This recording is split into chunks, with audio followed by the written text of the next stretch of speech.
자, 정답게 어깨에 동무한 펭귄 2마리가 있습니다. 그리고 그 위에 적힌 만나라 뽀재명과 뽀정은 이런 글귀가 있다고 합니다. 뭐냐? 3박 4일 중국을 국빈 방문한 이재명 대통령이 귀국길에 올린 SNS 게시글입니다. 자, 게시글 바로 보죠.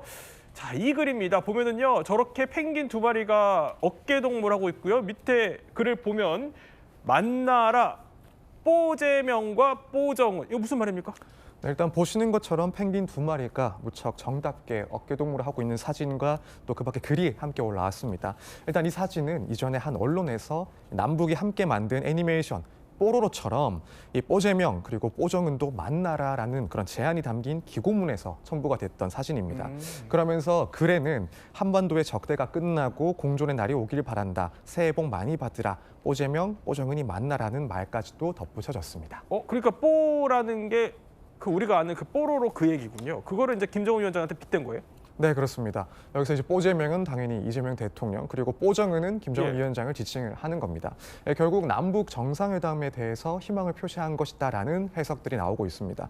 다만 이제 관련해서 북한이 이재명 대통령의 실명을 거론했던 게 지난 여름 딱 한 번 있었는데 그 내용이 한국은 우리 외교 상대가 될 수 없다. 이재명 대통령은 역사 흐름을 바꿀 수 있는 위인이 아니고 예. 개선을 생색내려 하지만 망상이고 개꿈이다라는 글이었기 때문에 이렇게 강하게 비난한 바가 있어서 실제로 만남이 이루어질지에 대해서는 지켜봐야 될 것 이때 같습니다. 북한이 또 실명을 언급했었군요. 자, 그런데 사실 이 대통령이요, 지난해에만 해도 남북보다는 좀 북미 대화에 대한 기대감을 더 드러냈었습니다. 그런데 자, 이번 중국 방문에서는요, 조금 더 적극적이어졌습니다.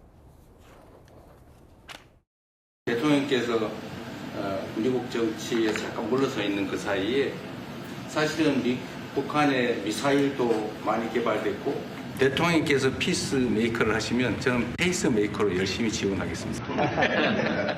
우리는 노력하지만 지금 현재는 완전히 차단된 상태라서 소통 자체가 안 되니까 중국이 평화의 중재자 역할을 좀 해주면 좋겠다.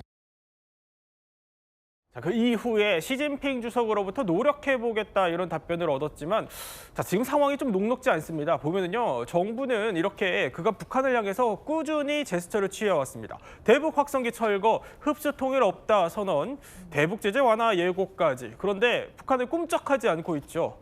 또 탈북민 출신의 한 의원은 이렇게까지 날을 세웠습니다.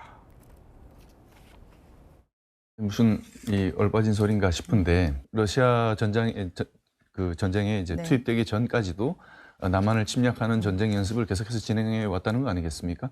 그런 김정은을 뽀정은이라고 표현하는 것은 대한민국 국민들의 대북 인식을 잘못된 방향으로 이끌 수 있는 대통령으로서는 할 수 있는 그런 얘기가 아니다. 그러니까 남북 대화에 목을 메고 있다 보니까 지금 이런 표현을 쓴 것 같은데.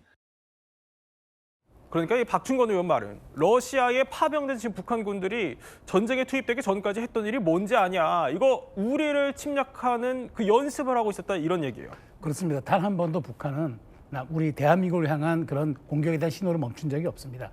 우리는 이제 뭐 국방백서에 뭐 주적을 개입하니 많이 이런 논란들이 있었지만 북한은 단 한 번도 그 말하자면 우리 이제 대한민국을 그 평화의 상대로 생각한 적이 없던 것 같아요. 왜냐하면 지금 얼마 전에 공개됐던 그 8,700톤급 그 잠수함 모형이 하나 있었는데 네. 그 뒤 공장을 순시했을 때 뭐라고 있습니까? 침략자 미제와 대한민국 것들을 쓸어버릴 무기 생산에 총 걸게 하자. 이게 진짜 가장 이게 정말이죠. 최근에 공개된 그 잠수함 공장의 공장 벽면에 쓰여져 있는 건데 이런 것들을 공공연하게 북한의 이제 관영 매체들이 대외적으로 홍보한다는 거는 우리는 단 한 번도 대한민국을 주적이라고 생각 안 한 적이 없다는 얘기를 하고 있는 겁니다. 이런 상황에서 저런 유화적 제스처가 과연 그 먹힐 것이냐 이런 우려들이 나오고 있는 거죠. 그런 측면에서 놓고 본다면 북한은 단 한 번도 대남 전략이 변한 적이 없는데 우리가 너무 발빠른 유화책을 할 때 이것이 갖고 있는 비례불균형의 원칙에 조금 우려가 되는 것 아니냐 이런 지금 평가들이 나오고 있는 거죠. 아까 그 문구 다시 한번 볼까요? 네. 보면은 이렇게 써 있었다는 겁니다. 자, 김정은 뒤로 대한민국 것들을 쓸어버릴 자, 다시 한번 보죠. 자, 이렇게요. 보면은 미제와 대한민국 것들을 쓸어버릴 무기 생산에 총궐기하자. 자, 이런 문구를 내걸었다는 건데 이렇게 뭐 우리에게는 관심도 없다는 듯 그냥 다른 나라로 살자면서 두 국가로는 외치고 있는데 이렇게 보란 듯 우리를 겨냥한 문구를 걸어둔 그럼 속내는 뭘까요? 전문가는 이렇게 분석합니다. 북한이 한국 정부를 많이 의식하고 있고요. 한국을 제일 주적으로 삼겠다는 노선이 북한의 군수공업 현장과 군부대의 지침으로 내려가 있다는 것을 보여주려고 한 것 같습니다. 좀 당혹스러울 수 있죠. 이재명 대통령의 스타일이 기존에 우리가 많이 알고 있던 대통령들의 스타일과 다르기 때문에 그런 시그널 하나에 이렇게 움직이기는 자기가 또 해놓은 말도 있고 이러니까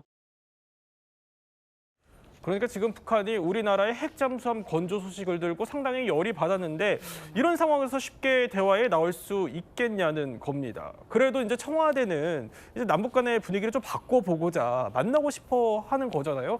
혹시 그러면 특정 시점을 염두에 둔 게 있을까요? 일단 이현종 센터장 같은 그런 전문가들의 분석을 좀 참고해 볼 필요가 있을 것 같습니다. 예. 그러니까 오는 4월에 지금 관련돼서 미중 정상회담이 예정되어 있는데 그걸 계기로 해서 트럼프 대통령이 중국에 오게 됩니다. 그때 김정은과 만약에 만날 수 있는 계기를 만들 수 있다라고 한다면 남북 대화의 돌파구를 여는 구도로 가기 위해서 어느 정도 이재명 대통령이 사전에 정지 작업을 하고 있는 것 아니겠느냐 이런 또 분석이 나올 수 있고 이런 분석에도 어느 정도 힘이 실릴 수 있을 것 같습니다. 4월. 그러니까 겨울이 지나고 이제 봄이 오면 무르익을 수 있어 보인다는 건데 그때쯤에 이제 북한이 대화에 응할지는 더 지켜봐야겠다는 생각이 듭니다.